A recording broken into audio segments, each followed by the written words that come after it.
Hello and welcome to Technically Analytics.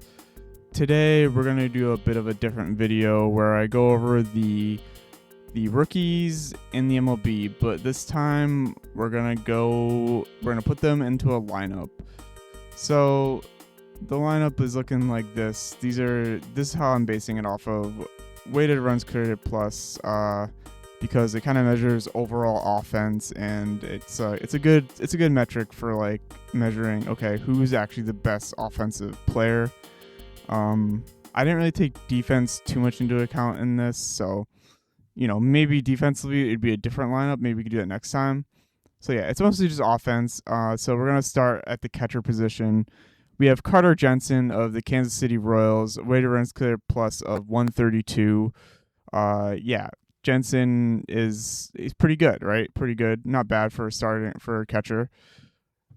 Catchers are usually not the best hitters. Sometimes they are, but usually they're more known for catch framing or defense. But a 132 hitting catcher, pretty good. For first base, we have Sal Stewart. He's absolutely been crushing the ball. 162. And of course, honorable mention here at first base is Murakami, who has the home run leader currently in the MLB, I believe. 152 weighted runs created plus for him. So he's definitely like you could sub him and Sal Stewart in the lineup, or I would even maybe put him at DH if you didn't have like a certified DH, right? Actually, for whatever reason, this year's rookie class very deep in DH and catcher. I don't know why that's the case, but it is. And then at second base, we have J.J. Weatherholt for the St. Louis Cardinals at 132. Solid player. Pretty good defense, I believe. And Weatherholt can play second base or shortstop, I believe. Better at second. And at third base, we have Kevin McGongle. What a name. Detroit Tigers, 162 weighted runs created plus. He was the highest rated at third base, shortstop. So when you filter it out, he was the highest rated. Now, of course, some of these guys could play multiple positions. McGongle is one of those guys. He could play shortstop or third. I put him at third.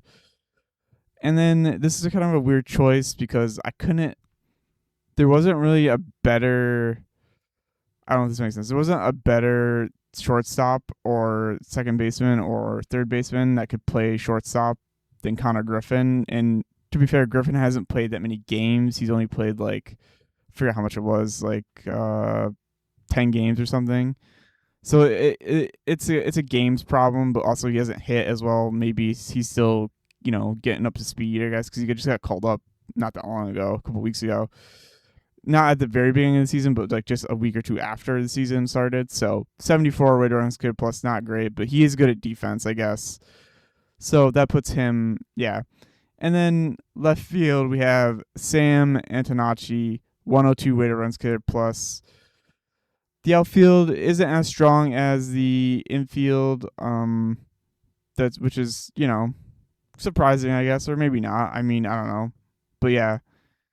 And then for center field, we have Nathan Church from the Cardinals, who have two players on this list. Actually, they have two players. At 106. I hadn't heard about Nathan Church actually, or Antonacci really.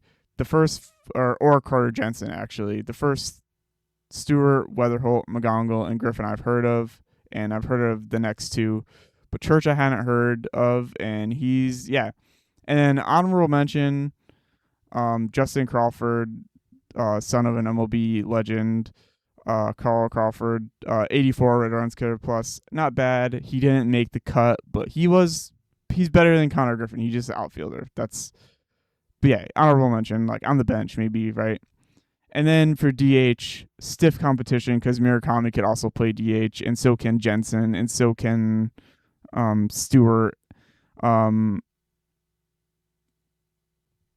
You have, did I say DH? Well, we could do DH, fine. Moises Ballesteros for the Cubs, 200 weighted runs created plus, the highest in the whole lineup. And I skipped right field, which is Chase DeLauder for Cleveland, the Guardians, 124 weighted runs created plus. Pretty good. DeLauder, he was very impressive the first couple games of the season. He cooled off a little bit, got hurt. So, it happens. And then honorable mention for DH is Jose Fernandez at 133 for Arizona. He's a first baseman DH kind of thing. Same, like I said, it's very deep at DH for some reason. I don't know why. Now, moving on to the pitching, I chose 2 categories for this because I felt like weighted runs created plus kind of gives you a good idea about how good of offensive these guys are, like how good at offense they are. Like it kind of encompasses all the offensive knowledge you would need, I guess. I mean, there's obviously you can get more deep into it, but for the sake of just making the lineup and just putting them on the list, I was like, how am I going to do this? And that was the way I did it. For pitchers, it's a bit tougher because there's no, like, there is ERA plus, but that's on Baseball Savant, or I mean on Baseball Reference rather, and I use Fangraphs. So I just did Ks per 9 in ERA, just regular ERA, because ERA plus isn't on, or it's not on the table for this one. So anyway, so our ace, I guess you could say, best pitcher, starting pitcher, Parker Messick. He had like a no-hitter to like the 7th a few weeks ago or a week ago or something like that. 9 Ks per 9. That's always crazy to say. And a 1.73 ERA so far through. And these guys are all qualified, by the way. Everyone here, qualified hitters. The pitchers are qualified 10 innings at least minimum. So yeah, 9 Ks per 9, 1.73 ERA for the guards. And then the next pitcher, Nolan McLean, 11 Ks per 9, 255 ERA. McLean's been good. Everyone kind of knew he was going to be good, so not surprised to see him here. Foster Griffin, Washington Nationals, 8 Ks per 9, 267 ERA, not bad. Garrett Acton, didn't know that there was another Garrett in the MLB. This is like the 8th or 9th, something like that. There's a lot of Garretts for some reason. 12 Ks per 9, really highest Ks per 9 for Minnesota, and 2.7 ERA. So really good start for him. And then Kennelly early for Boston, the Red Sox, 7 Ks per 9 and 2.84 ERA, solid 5th starter. Pretty solid pitching staff, if you ask me. If this was a team, solid pitching staff, solid lineup too, really. And then relief pitchers, 10 innings pitch at least, right? So we have Caleb Killian for the Giants, 10 Ks per 9, 0.75 ERA.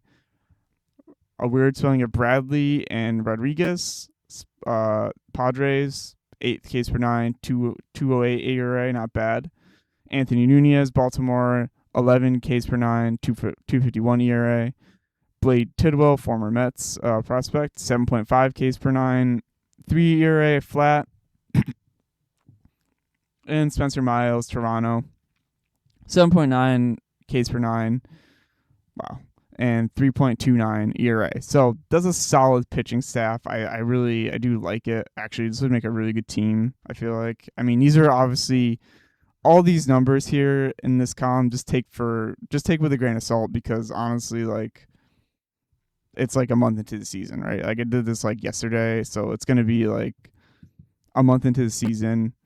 And I feel like, there's some of these guys that are honorable mentions might end up being like starters at the end of the year. If I redid this at the end of the year, Connor Griffin might be a lot better than he has been so far. Because guys figure it out after a while and stuff like that. So now moving on to the actual lineup that I would put these guys in, like an actual order of putting them in if they had to put them in an actual lineup. Starting off with Kevin McGonagall, because when you look at like his on base and stuff, like he has the highest on base percentage, I believe, of all rookies. Yeah, highest on base, followed by Ballesteros, Stewart, Murakami, Weatherholt, Jensen. That's kind of how I did it. I did it based on that, and slug a little bit too. Highest slug is Ballesteros as well, which is surprising to me. I didn't know he was actually doing this well. The guy's been really good though. Like he doesn't strike out. He walks. He doesn't walk as much as the other guys do, but he doesn't really strike out. So that's huge, and his ISO is pretty good too. So I figured like he could lead off. Sal Stewart, solid player too. He's up there, and he's second in slug, and he's third in on base percentage, right? So Ballesteros felt like an obvious 3-hitter. He's got massive power. He's going to hit a home run. Now, you could sub Ballesteros in for Murakami if you really wanted to. Like, I feel like those two. I mean, I feel like you'd want to get Murakami in the lineup with his power, his home run power. He's hit so many home runs so far. Gonna be rookie of the year probably. Carter Jensen, because he was pretty decent, and then the rest of the lineup kind of follows like the same kind of thing, like by offensive power and also by on base. Jensen, Weatherholt, DeLauder, Church, Antonacci, and then Connor Griffin, because obviously he just isn't that. He hasn't shown that he's that good, and I can go to Griffin. And then some guys that notably that I didn't mention: Carson Bench, not having a great season with the Mets. Owen Casey, which I'm surprised he's not up there.